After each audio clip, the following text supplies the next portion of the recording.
Waktu itu malam Sabtu, angin di desa kakek gue terasa dingin, tapi segar, khas udara pegunungan yang bikin napas berasa lebih lega dari sore. Jalan tanah menuju lapangan desa udah rem sama orang-orang yang jalan kaki, bawa anak-anak, ada yang naik motor boncengan 3. Bahkan ada rombongan ibu-ibu yang jalannya pelan sambil ngobrolin menu di pesta nanti. Gue sama sepupu gue, Ria, jalan santai sambil ketawa-ketawa. Dia bawa kamera saku, lihat yang mau foto-foto suasana, gue cuma mau nostalgia. Soalnya terakhir kali datang ke pesta rakyat di desa ini udah hampir 6 tahun lalu. Begitu masuk area lapangan, suasana langsung rem banget. Lampu gantung warna-warni kebentang di atas, disusun kayak jaring laba-laba, berpusat di panggung kayu besar yang dibangun di ujung lapangan. Di panggung itu, musik dangdut campur tarian tradisional bergantian tampil. Suara gamelan dan kendang kadang bercampur sama suara gitar listrik yang cempreng. Tapi entar kenapa di telinga warga sini itu harmonis aja. Di sekitar lapangan, warung-warung tenda berjajar, bau sate ayam, dan sate kelinci nyebar. Nyampur sama aroma jagung bakar dan wedang jahe panas.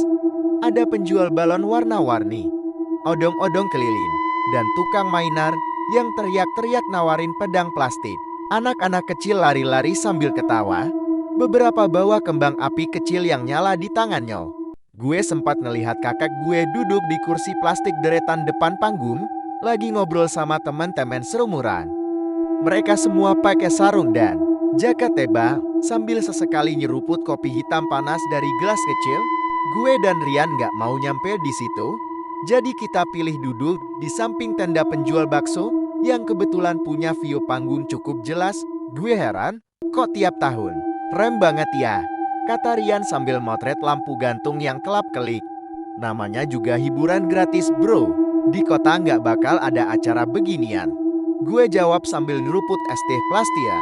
Jam di HP gue udah nunjukin hampir pukul 11 malam. Udara makin dingin, embun tipis mulai turun, tapi panggung masih rem. Band lokal baru aja selesai bawain lagu terakhirnya, dan MC cowok muda pakai batik dan sarung songket naik ke panggung sambil senyum lebar. Dia bilang, acara akan ditutup dengan tarian topeng khas desa ini. Awalnya gue nggak terlalu tertarik. Gue pikir tarian topeng itu cuma bagian dari tradisi biasa. Tapi pas musik mulai, entah kenapa suasana berubah. Lampu-lampu warna-warni dimatiin, diganti sorot lampu kuning redup yang cuma nyorot bagian tengah panggung. Gamelan mulai main. Nadanya pelan, berat. Kayak ada beban di tiap dentingnya. Kendang dipukul ritmis, tapi lambat. Dari sisi kanan panggung, seorang penari muncul. Dia pakai baju adat merah hitam. Kain panjangnya hampir nyapu lantai panggung. Di wajahnya, topeng putih polos dengan bibir tersenyum tipis. Tapi senyum itu nggak hangat. Lebih mirip senyum orang yang nyimpan sesuatu. Matanya nggak kelihatan jelas, cuma ada lubang kecil di bagian topengnya. Tapi ketika dia maju ke tengah panggung, gue bisa ngeliat. Dari balik lubang itu, ada tatapan yang dingin banget. Gerakannya pelan, kaku, kayak boneka kayu yang digerakin. Nggak ada lenggokan anggun kayak tarian biasanya, cuma langkah-langkah kecil, tangan yang sesekali diangkat ke atas, lalu menunduk dalam. Anehnya, semua orang diem. Bahkan anak-anak kecil yang tadinya ribut, tiba-tiba berhenti. Gue sempat merhatiin. Beberapa penonton malah kelihatan kayak bengong, matanya nggak lepas dari penari itu. Gue nengok ke Rian. Penarinya siapa, Yan? Kok gue nggak pernah lihat? Rian nyipitkan mata, coba fokus motret. Entahlah.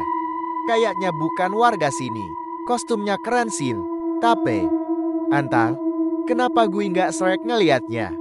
Musik terus main, tapi makin lama nadanya terasa makin nyeret. Kayak tarikannya berat. Gue mulai ngerasa udara di sekitar lapangan agak beda, dinginnya jadi menusuk sampai ke tulang. Padahal tadi nggak separah ini. Gue lihat beberapa orang mulai berbisik-bisik. Tapi nggak ada yang berani pergi. Penari itu terus bergerak memutar. Kadang menghantak kaki ke lantai panggung dengan suara duk yang nyaring. Anehnya, Tintakan itu kedengeran jelas banget. Padahal musik gamelan masih nyala. Sorot lampu kuning bikin bayangan tubuhnya panjang di lantai panggung. Tapi bayangan itu, entah kenapa goyangnya nggak sama kayak gerak badannya. Bayangannya, kadang telat, kadang malah kayak melangkah sendiri. Gue merinding. Gue pikir cuma gue yang nyadar, tapi Rian tiba-tiba nyentuh lengan gue pelan. Goyangannya. Bisiknya, iya. Jawab gue pelan, nggak mau kelihatan panik. Tiba-tiba, penari itu berhenti di tengah panggung. Kepala dan topengnya pelan-pelan menghadap ke arah kita, nggak cuma melirik, tapi bener-bener ngadet. Gue bisa ngerasa tatapan dari balik topeng itu, walau jaraknya lebih dari 10 meter. Rasanya kayak ada yang nyusup ke pikiran gue, bikin jantung deg-degan. Dia nggak langsung gerak lagi, cuma berdiri, lalu tangan kanannya perlahan terangkat, nunjuk ke arah gue. Gerakannya lambat banget, tapi nggak ada suara sama sekali. Beberapa penonton yang duduk dekat gue mulai nengok ke arah gue, kayak bingung, kenapa penarinya nunjuk. Rian nyolek gue. Ini apaan sih? Kok serem? Gue nggak jawab, mulut gue kering. Gue cuma bisa natap penari itu, dan saat itu, musik berhenti. Mendadak, lapangan jadi hening total. 1 detik, 2 detik. Lalu kendang dipukul lagi. Tapi kali ini cuma 1 kali setiap 5 detik, berat banget bunyinya. Penari itu turun 1 langkah dari panggung, tapi langkahnya nggak kedengeran. Nggak ada suara papan dipijak, nggak ada debu yang kebangkit. Gerakannya halus, terlalu halus untuk manusia. Gue ngerasa udara makin dingin, kayak ada kabut tipis mulai turun di sekitar lapangan. Lampu gantung di atas penonton bergetar pelan. Padahal nggak ada angin. Penari itu terus jalan mendekat ke arah kita.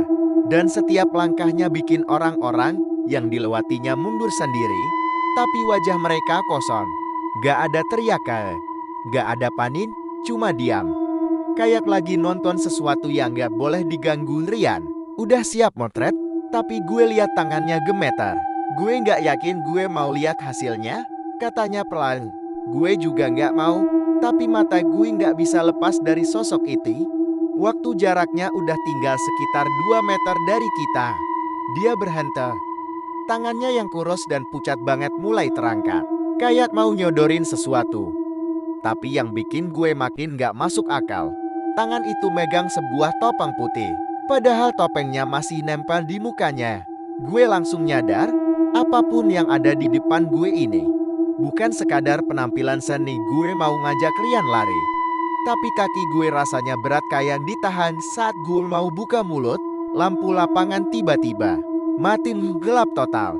Dalam gelap itu, gue cuma bisa dengar suara napas gue sendiri dan suara langkah pelan yang berhenti tepat di depan gue.